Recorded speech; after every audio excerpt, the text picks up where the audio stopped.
trying to get All right. taken care of here. All right. We're not arguing with you.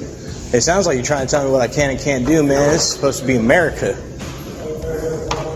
He's filming. He's filming that. Turn it off. Nah, man, I'm good. Don't worry. I'm gonna leave. Whoa, don't touch me, buddy. What do you think you're going to do? I'm gonna get your ass out of here. That's what I'm gonna do. What's your name and badge number? I don't have a badge number. What's your name?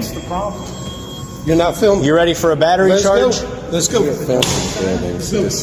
Where does the law say that? What law is that? Wait a minute, is this a court building? Courthouse? Yeah. So are you the supervisor? No, this is the court. This is where the judges in the courthouse. What's your name?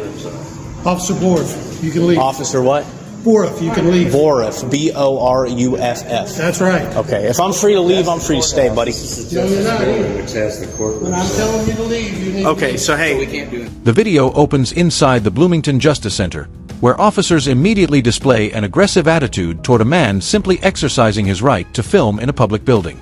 Instead of explaining any law calmly, they jump straight into commands, acting as if their authority overrides constitutional protections. Their tone is confrontational, suggesting the expectation of instant obedience rather than lawful compliance. This sets the tone for a tense encounter where the officers act more like gatekeepers of power than public servants. The moment the man pushes back, they escalate instead of de-escalating, revealing the underlying culture inside the building. Correct. where the law ends, there tyranny begins. What law is it that says I can't record here? I'm going to need you to tell me the name. I'm not going to talk to you, okay? Right, so what law is it? Okay, so if not, then I'm going to get in there. So take my stuff, run it through the scanner. I'm going to walk through that scanner, and I'm going to do everything that I want to, as long as it complies with the law in the public areas. So you guys can take your little attitude and your ego and get the hell out of here, get back in your office. You understand me? Yeah, he is. He just came down here and battered me. Do you understand that? Who are you? Are you in charge? I need a supervisor. Get a supervisor here. All right, so do you always let your employees batter people when they want to? When I tell you to leave, then you leave. No, you're not the law, pal. I am. You are the law. I am the law in here. No, you're not, dude. The law is the law. No. We are a country governed by laws, not by persons. Okay. You are an absolute tyrant, aren't you? Let me ask. You don't need to ask, man. Go read a law. When the man states he is filming, the officers respond with hostility rather than clarity, treating the camera like a threat. An officer steps forward and even makes physical contact, which instantly raises concerns of battery. Instead of citing a specific law or building policy, the officer relies on intimidation to push the man out. This behavior shows how quickly some officials abandon professionalism when they feel challenged. Their refusal to engage with the law itself exposes a lack of training or a lack of respect for citizens' rights. Law book and fire this guy. He just battered the public. Do you understand that?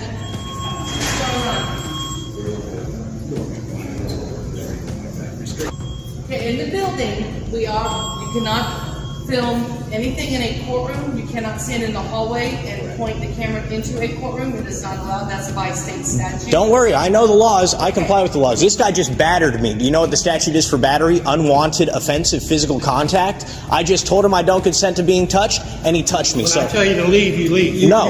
You refuse a directive from law enforcement officials. So Yeah, the only directives I have to follow are lawful directives. That's not true. No, I have to do everything you say. So if you tell me to take my pants off so you can look at my dick, do I have to do that too? It's called reasonable.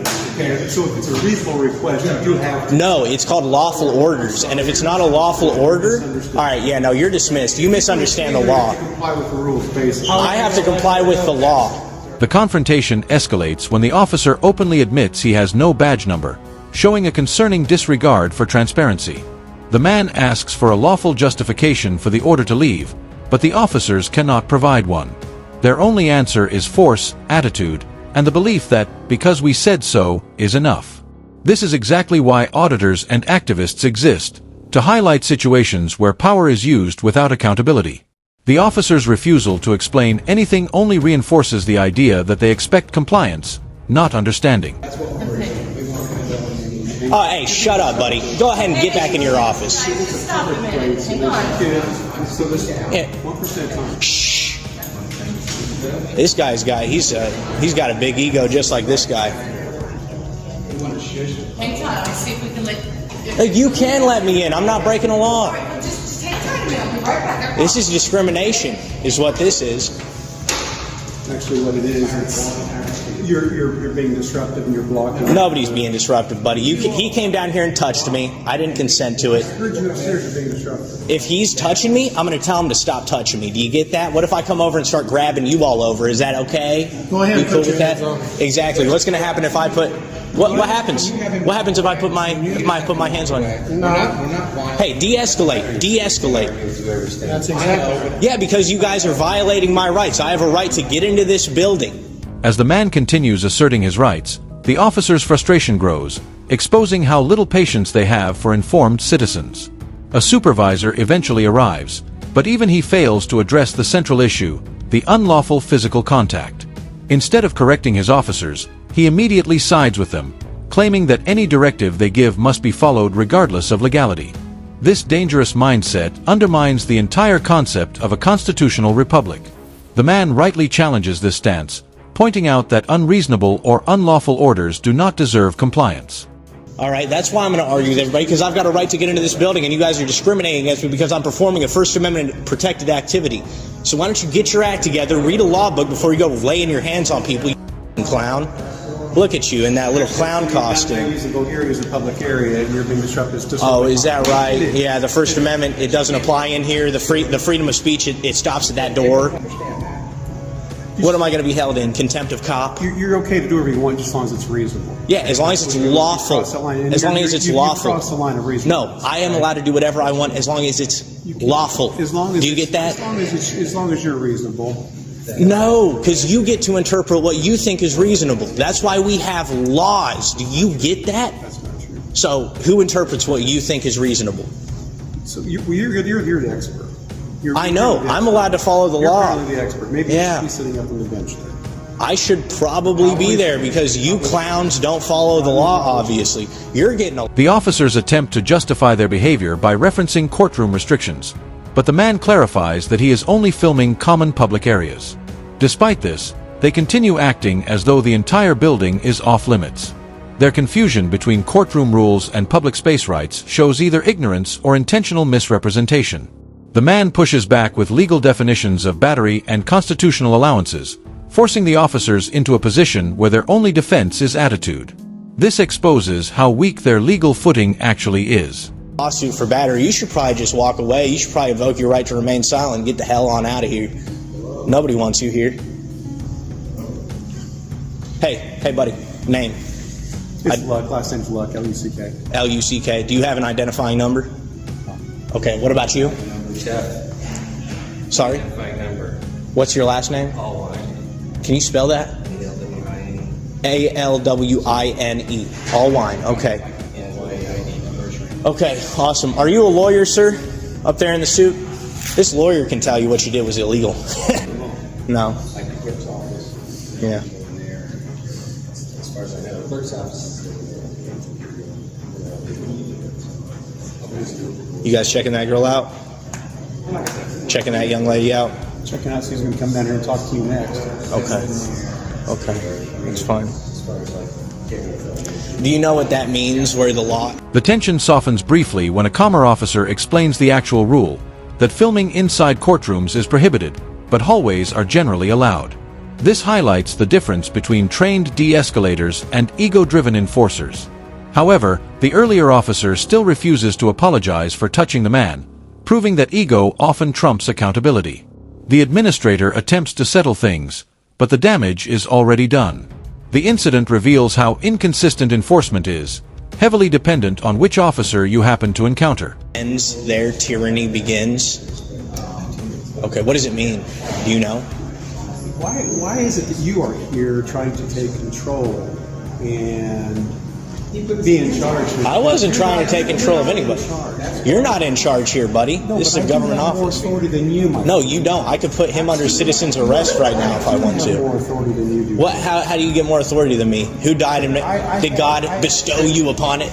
You know what? I'm sorry, but do you know about common law? Okay. Oh, I know. Do you know about the Constitution? So, Have you ever read that thing? I am really sorry that. Have you ever read the Constitution? Somehow, something along the way happened in your past that you feel that I have to exercise my First Amendment right. You are. You're sitting here in the same clown costume as this guy I would is. just recommend to go live somewhere else where there's not as much freedom. Where we have where they hold the other 75% of the world's prisoners. This is a great country. When asked for complaint forms, the staff becomes visibly uncomfortable, showing how accountability often disappears the moment an officer is called out. Instead of offering a simple form, they shift responsibility, hoping the man gives up. This is a common tactic to discourage complaints and avoid internal review.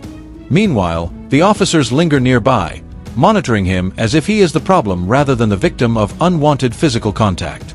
It's a clear demonstration of how institutions protect their own rather than the public. This is where we have 24% of the world's prisoners.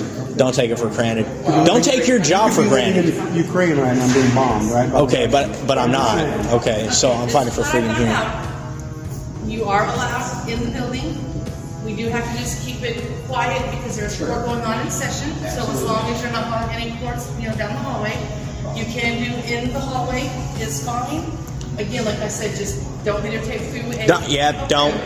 Don't run with scissors. Don't do it. You know what I mean? Right. Everything that we shouldn't be doing. Yes, like I Yep. said, Get it. As long as you just keep Yep. it quiet, only in the public areas. Do you want to apologize for laying your hands on me, or you're good off that? I'm good. Okay.